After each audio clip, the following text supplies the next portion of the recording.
Good morning, students of Intaya of class 7. Let us learn today chapter 5 acid, bases, and salt. Okay, so first topic that we have is what is an acid. Acid are substances which are sour in taste. The common examples of the acids are curd, lemon juice, orange juice, vinegar, etc. Okay, next topic that we have is what are bases. Bases are the substances which are bitter in taste and if we touch it, it will be soapy in nature. Okay, so such substances which are bitter in taste and feel soapy on touching are known as bases. A common example of bases are baking soda, sodium hydroxide. Any soap or a shampoo is an example of a base.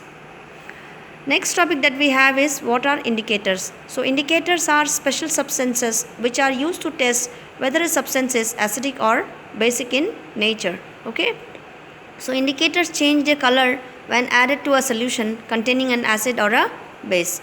Few example of the indicators which you find naturally are turmeric, litmus, China rose, that is the hibiscus flower, and then red cabbage, geranium flower, etc. If you look at page 50 of your book, there is a table which will list out the chemical name of few acids and the bases which you generally find. Okay, now let us drill down into the natural indicators. Let us first study about litmus. Okay, so litmus is a natural dye or an indicator which we obtain from a lichen. Okay, so they are purple in color. It is purple in color. Okay, so whenever if the litmus is added to a acidic solution, it will change into red color, whereas if the litmus is added to a basic solution, it will change into blue color. Okay, so in this way we can use a litmus to test an acidic or a basic nature of a solution. Another topic that I need to teach you is what are neutral solution. The solution which do not change their color either when a red or a blue litmus are put into it. Such solutions are known as neutral solution. So these substances are neither acidic nor basic. Students, you go through activity 5.1 and 5.2.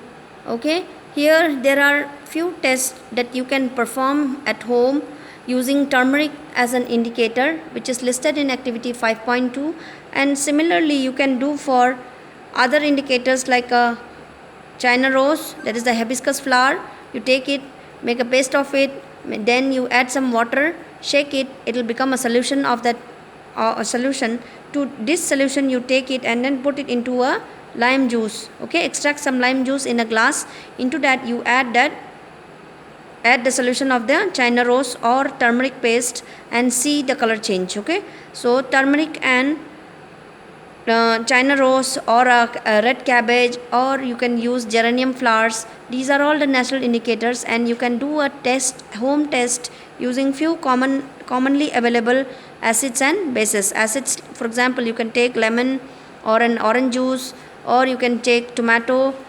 In case of bases, you can take soap solution, any soap that you use, washing soap or dish soap, dishwashing soap, or bathing soap. You can take it, and you can take even a solution of a shampoo and do a test.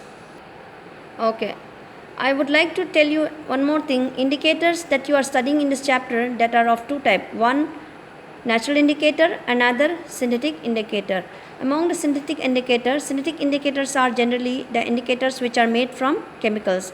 Example for that you study in this chapter is a phenolphthalein. Okay, so phenolphthalein is an example of a synthetic indicator. So let us see what is the color change that we get. So phenolphthalein, if it is added to a basic solution, we will get a pink color.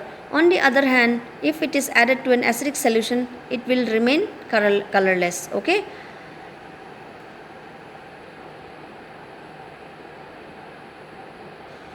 next topic that we have is neutralization. So neutralization is a reaction between an acid and base. Whenever an acid reacts with a base, neutralization reaction takes place, and during this time salt and water is produced. Okay, in this process. So if you look into this example that is given in the book on page number 55, here we have hydrochloric acid, which you find in the stomach also.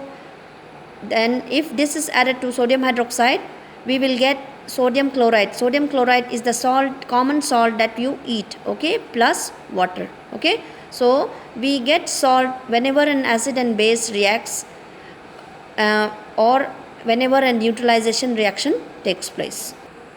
Now let us study the importance of neutralization in everyday life. For example, the first topic that we have is indigestion. So during indigestion, this occurs when the acid level in the stomach increases much, okay, and sometimes we get pain, okay, in our stomach. And to relieve this indigestion which is occurring, we take antacid. The antacid contains generally milk of magnesia or magnesium hydroxide, okay. So it will go and neutralize the excessive acid that is present in our stomach. Next topic is ant bite, okay. So during ant bite also, what will happen? The ant actually has formic acid in it. So this, it gets injected when they bite our skin. So this effect of the acid which is giving us itchy and pain, this can be neutralized by rubbing baking soda, okay, or you can use a calamine solution. Calamine solution is also a base, okay. So if we apply this on our skin, we will be relieved from the ant bite.